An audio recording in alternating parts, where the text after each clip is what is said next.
Good evening, ladies and gentlemen. Ron Randall, 194 Boston Post Road, East Lyme. Before I get started, what I want to say, I want to clarify something that I sat here at the last meeting and Mr. Smith got up and kind of went up me one side, was on one side and down the other. When I talked about the 8-inch water line and the other item I talked about, I didn't mention any names as far as I know. And it had nothing to do with Mr. Smith. The businessman and the son I talked to told me it was the fire marshal, but I didn't mention any names. But if I did mention Mr. Smith's name, and I would like to see the minutes of that meeting, which I don't believe I did. But I did mention his name. I had no idea about talking about Mr. Smith. It was not his project. But I guess he might have thought that I was talking about my daughter's garage, about the gas line. I'll just let you know for the record that I worked for the Suburban Propane for 25 years. I hooked up more generators, more water heater, more dryers, more everything, swimming pools, than anybody sitting in this room right now. And when I told them about the swimming pool, nobody listened to me. Well, look what we got now. We got big problems. So if I said anything about Mr. Smith, I'll apologize, because I didn't mean to bring his name into it, because he had nothing to do with what I was talking about. The first thing I want to talk about is the traffic situation by my house. I wonder what the hell would happen if we had that problem on Main Street. Our first selectman would probably try to do something about it. I called down here, he wasn't here. I finally called Holly. Every day, traffic is backed up past the Four Corners. They're working on that bridge.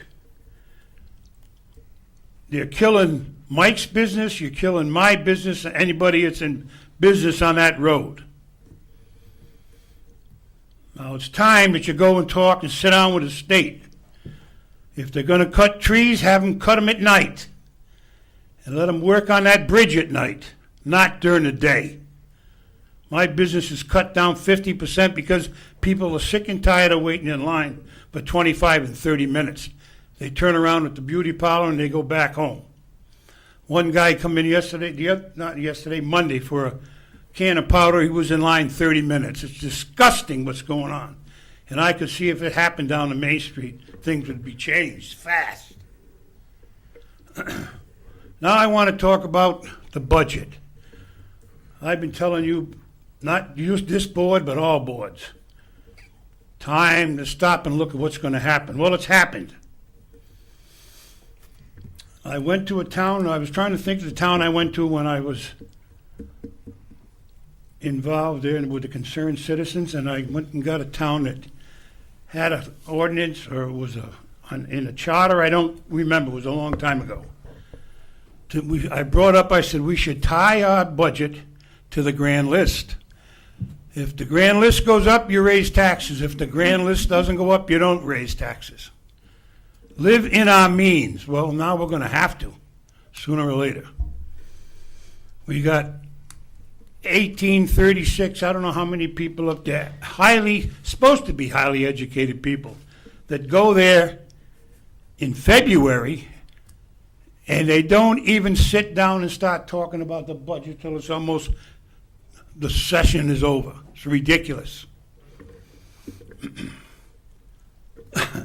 So, gentlemen and ladies, you better tighten your belt, because if you don't, things are going to happen. We spent a lot of money stupidly in this town. We bought Darrell's Pond for $4.83 million up there. We never used it. We ran the water line somewhere else and put the tank somewhere else. We blacktopped the road for the guy, and we put in fire hydrants for the guy. Did we get paid for that? I don't think so. We gave him up there at the development $40,000 worth of water meters. Well, now they're going to put 128 or 126 or 180 more units in there. Are we going to give them the water meters for nothing? We got water meters that are not even running. We're losing our shirt.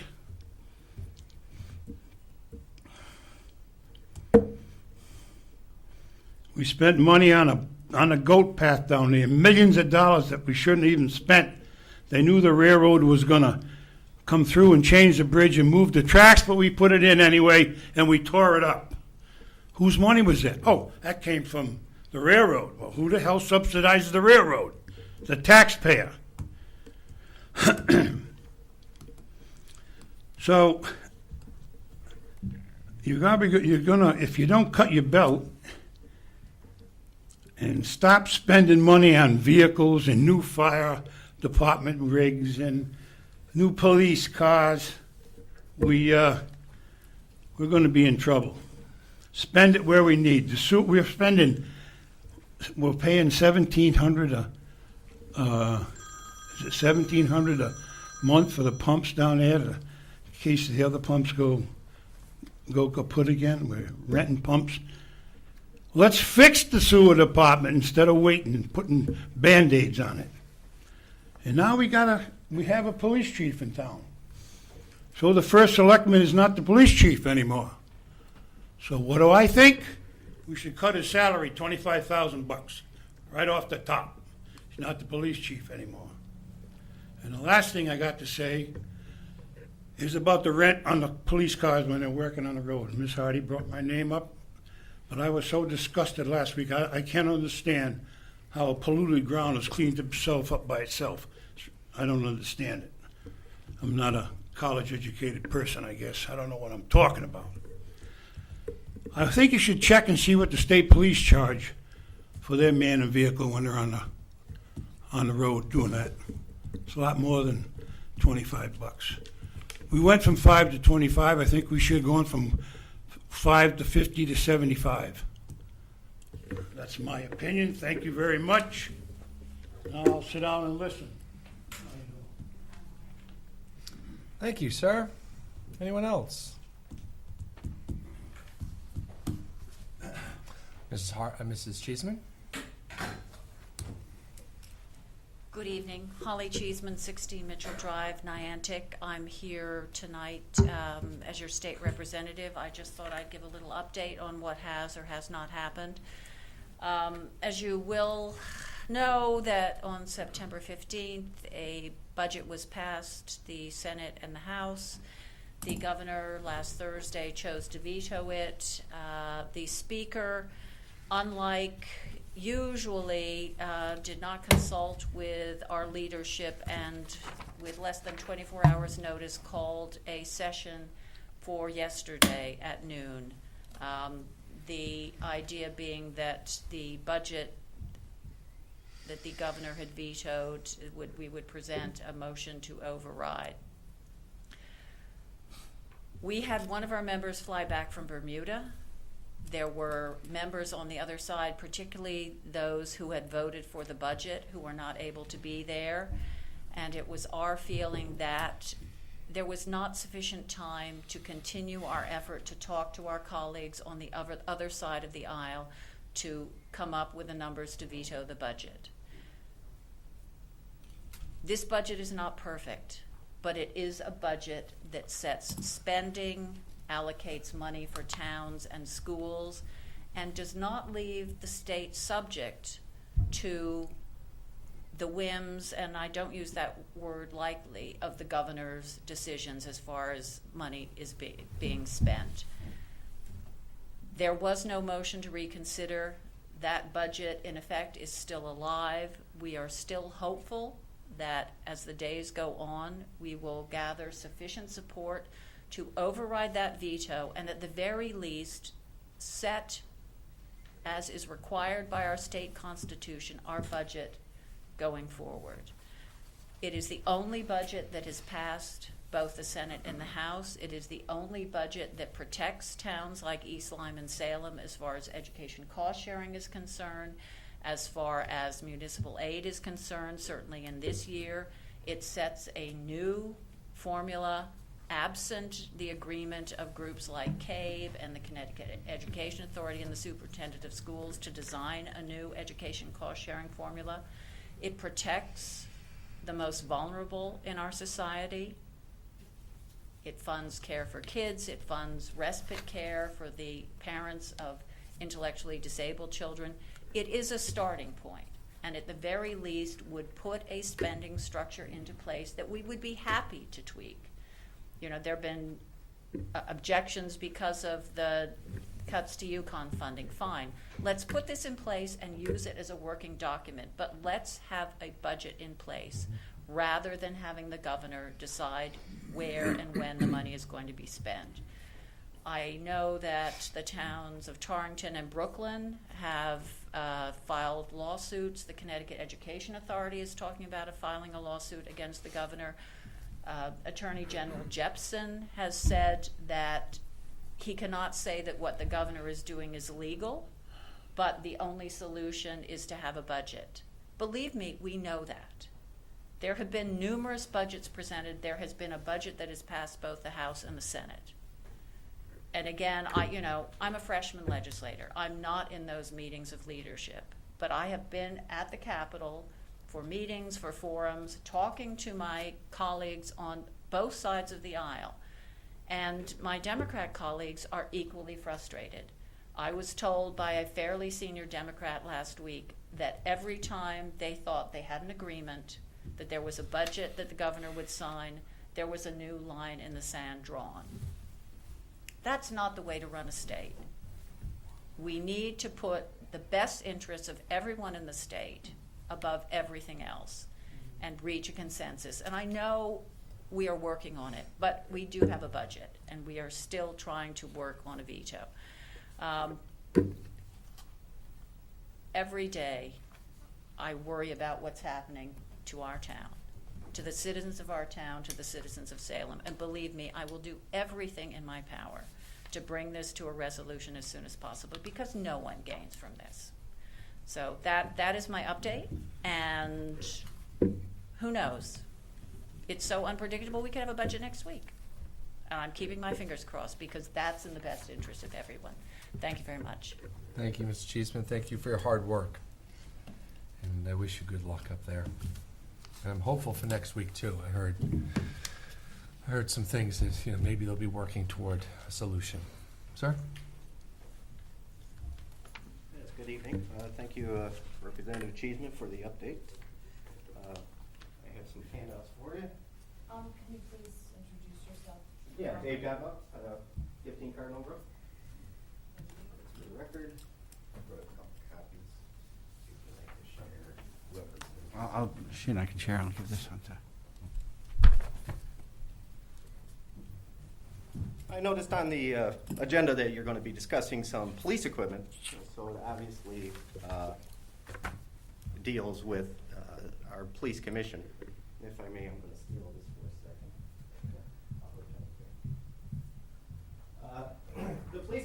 Our police commission is part of our new police department that was formed. One of the jobs of the police commission, probably the only one that it's required to do, is hire a police chief. So they did this this year. Early this year, they started the process by collecting resumes from individuals who were applicants, mainly police officers in the state of Connecticut. And I did notice some issues with the hiring process of the police commission. Last year, 2016, the legislature passed a law, Public Act 16-83. It's included as an attachment that I just handed you.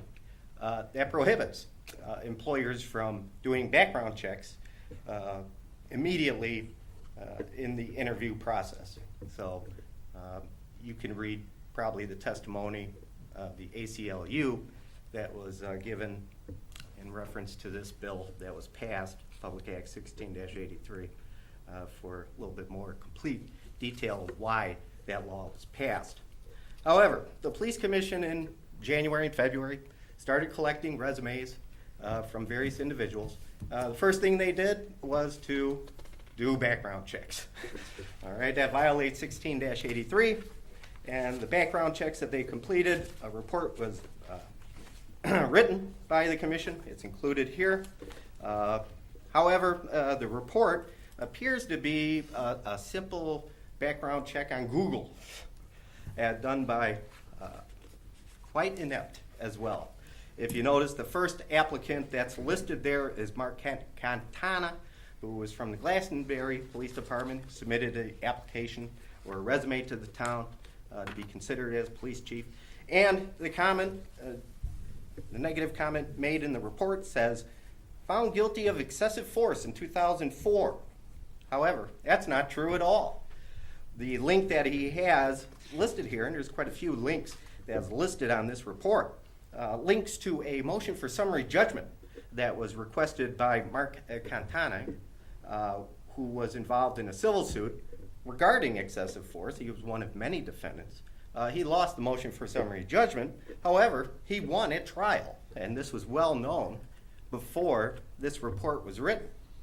And I've looked at all the complaints, the negative comments that were made in this report, and almost all of them are false. At the time that the report was written, most of them, there was a second one that was also a motion for summary judgment on Arthur Fredericks on page 4 of the handout that I've given you, was also another motion for summary judgment, which the defendant, who happened to be a member of the police department, who submitted an application, resume to the town to be considered, he lost the motion for summary judgment, but he won the case. So the other party did not prevail against him. A motion for summary judgment is a pretrial motion wherein a defendant or a plaintiff asks for a summary judgment, which is exactly for the court to issue a ruling on the pleadings and evidence that it currently has before him. It's not when a motion for summary judgment is denied, it's not dispositive of the case. It doesn't really matter. The case just moves forward. And it went to trial, and and the first gentleman, Mark Catania, he was not found guilty of using excessive force. So here you have the police commission issuing out background check report in reference to the people who submitted resumes and applications to be considered for police chief, and everyone that's on the report that has a negative result, or based on their what appears to be a simple Google search, they were not moved forward to the next step in the interviewing process, which was in the process of hiring, which would be an interview process for the police commission in looking at who should be considered as police chief.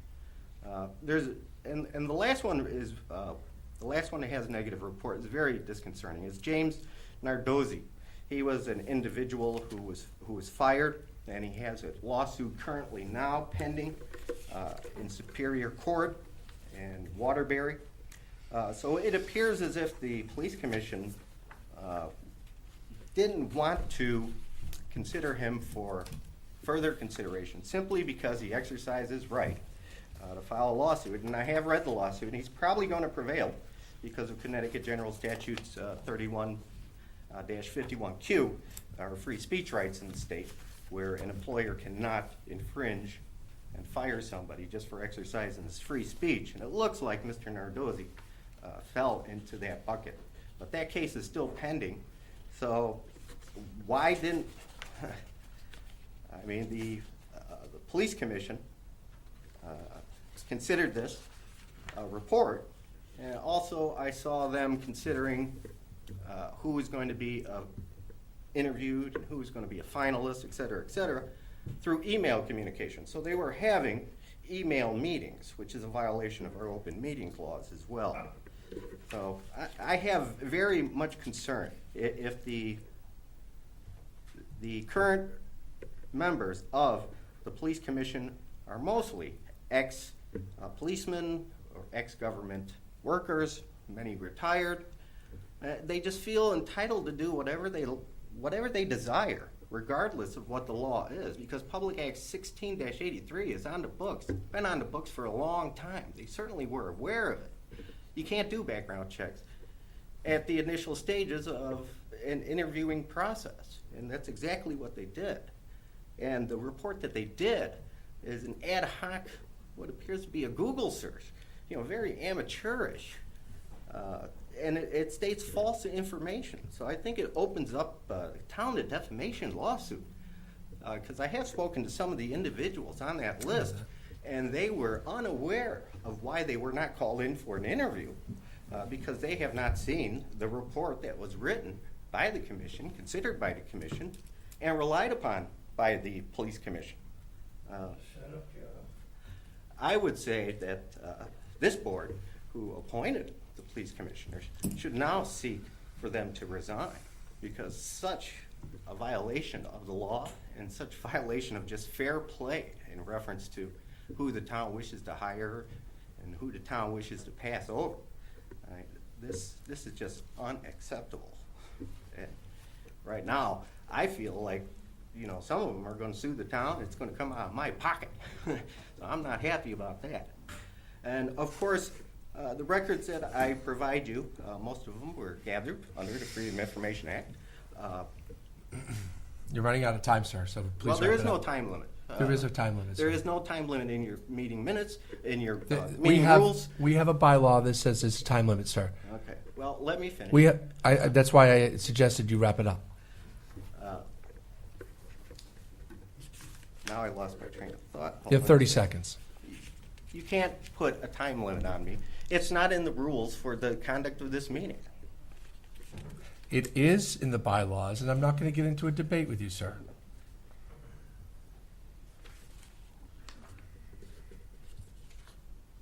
Yeah, and I have noticed that when the commission was considering this report, none of the members on the police commission said, hey, you should not do background checks at this point. It violates Public Act 16-83, or that hey, it looks like this report, it has errors in it. Nobody said that. They all were happy holding hands with this bogus report that shows false information that shouldn't never have even been produced. And the solution for the police commission is to simply deny access to public records from members of the public who have requested further public records from them. I have requested further public records from the commissioners, get 0 records available. That's their solution, to just simply hide public records from the public. I'll be speaking later in the comment section later in reference to the budget and all that, once I hear what you guys have to say in reference to that. I'm interested. Any questions? You know we can't have questions. You can ask questions. Actually, we can. It's part of our bylaws, sir. Could you please sit down? Thank you. Any other comments? Any other comments? Okay. Approval of the minutes, regular meeting of September 20th, Move to approve. 2017. Move to approve the Board of Selectmen regular meeting minutes of September 20th, 2017 as submitted. Second? Motion and second. Any further comments? All in favor say aye. Aye. Any opposed? Any abstain? Consent calendar. Move to approve the consent calendar for the meeting of September 20th, 2017 in the amount of $1,238.28. Could you guys keep it down, please? Is there a motion? Yes. Is there a second? Second. There is a second. Any further comments? All in favor say aye. Aye. Any opposed? Great. We'll go on to new business. Discussion and possible action of the special appropriation of $17,500 for police radios.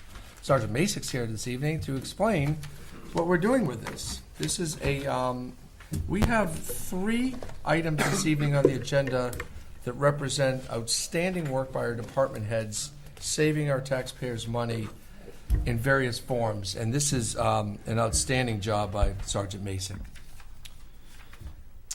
We are, instead of trading in radios where we would have gotten about $4,200, we went on the market and sold them for $17,000, like 4 times the money we would have gotten. And we'd like to take that money and roll them back into the police radios, which are virtually paying for themselves now. So why don't you give us some more details, Sergeant Mason? All right, so the current radio vendor that we work with, obviously, using 2 radio systems, 2 reporting systems, redundancy, we've gone over that a million times. There was no need for the state police radios that were purchased. A lot of them are old and not worth a dime, but over the past couple of years, we started to replace those to get newer, updated versions. So out of that, we had some portable radios that we carry on ourselves, and then some of the mobile radios. We started replacing the town portables to a better version. With that, the radio vendor we were working with was only willing to give us $4,250 for a trade-in for everything that we had.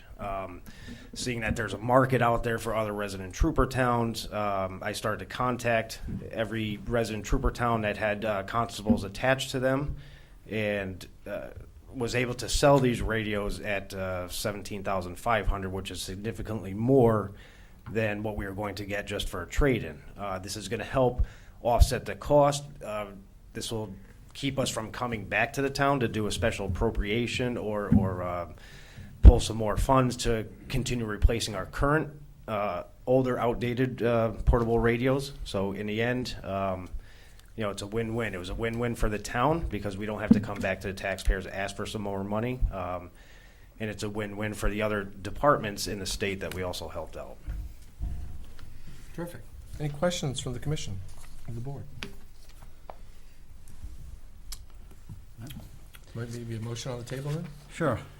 I'll move to approve a special appropriation in the amount of $17,500 received from the sale of the state police radios and equipment no longer needed to revenue account 01-08-800-817 miscellaneous police, and to establish a budget account titled PS Police Portable Radios for the purchase of new town portable radios, and forward to the Board of Finance for approval, and this will require a town meeting. Second? We have a motion. It's been seconded. Any further comment, questions? Yes, Yes, ma'am. Sergeant. So this is really not increasing the amount of equipment we have. It's really updating it and getting newer versions.